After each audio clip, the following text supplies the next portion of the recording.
10 months ago, I had never sent a single letter in Morse code. I didn't even own an HF radio yet. And honestly, I had never been interested in ham radio at all.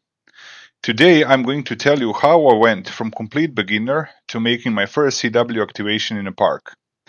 If you think Morse code is too hard, or too old, or that you are not the type of person who can learn it, stay with me. Because I was exactly where you are right now.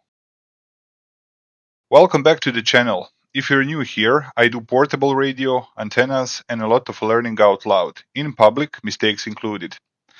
And this story really is a beginner's story. Just 10 months ago, I passed my license exam and got my SEPT license. Before that, ham radio wasn't even on my radar. So everything you're about to hear, I learned from zero, recently, which means if I can do it, you genuinely can do.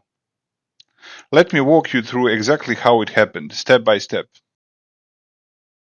When I got my license, I didn't rush straight to the big stuff. I started small, on 2 meters and 70 centimeters. Repeaters, simplex, just getting on the air and talking. This was important. It took the theory from the exam and turned it into something real. Pressing the PTT, hearing my own signal come back, learning how to actually have a conversation on the radio. That's where the hobby stopped being a textbook and started being fun. And here's something that surprised people. At the same time, I had already bought my HF radio, a Xiegu G90, but I left it in the box, unopened, on purpose. I wanted to master the basics of VHF and UHF first, before I jumped into the deep end of HF. While I was learning to operate, I also started building, mostly 2-meter antennas, an omnidirectional and then Yagi. And this is one of the best decisions I made early on. Building antennas forced me to actually understand what was happening, how radio waves behave, what power really means, how propagation works, what an antenna is even doing.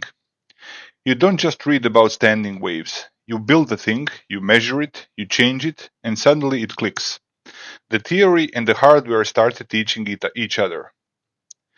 So in those first months, I was doing 3 things at once: operating on VHF and UHF, building antennas, and slowly building real intuition for how all of this works. After about 4 months, I finally felt ready. I opened the G90. I built a fan dipole for 80, 40, and 20 meters, put it up, and started making my first HF contacts on SSB on phone. Real voices, real distances, far beyond my local repeater.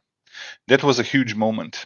All those months of preparation paid off the first time I made a contact a few hundred kilometers away with an antenna I built myself. I could have stopped there and had a great hobby. SSB on HF is fantastic. But then something pulled me in a different direction. After another 2 months on SSB, I fell down a rabbit hole. I watched hundreds of videos from Thomas Witherspoon, K4SWL, his portable CW activations, out in parks, that quiet rhythm of the key. And I just decided, CW is my thing. That's what I want to do. So I committed, properly. I put in 3 hours, every single day. 2 hours of listening, training my ear to hear the characters, and 1 hour of sending, getting my hand used to making them. Listening and sending are 2 different skills, and I worked on both, every day. I bought a USB adapter for my CW pedal, and I started practicing live QSOs over the internet on V-band, real-time contacts with real people, before I even transmitted CW on the air. 40 days later, I did something a little crazy. I knew I wasn't fully comfortable copying yet. I was still slow, still missing characters, but I went and did my first CW POTA activation anyway. You can see the whole thing on the channel. And here's the magic part. Somewhere out there in that park, something shifted. The dits and das suddenly made sense. They stopped being separate little sounds I had to decode one at a time, and started being letters, words, a language. And my sending? It was actually pretty good. That's the moment every CW learner is waiting for, and it doesn't come from your chair at home. It comes from doing it. So if you take one thing from this video, take this. Just go for it.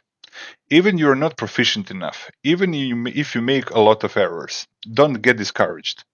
Because at one point, and you won't see it coming, everything just makes sense. and suddenly you realize you know Morse code. I went from never touching a radio to activating a park in CW in 10 months. Not because I'm special, but because I just kept showing up. You can do exactly the same. If this helped you, give it a like, subscribe, and let me know in the comments where you are on your own CW journey. I read everyone. I'll see you in the next one. 73.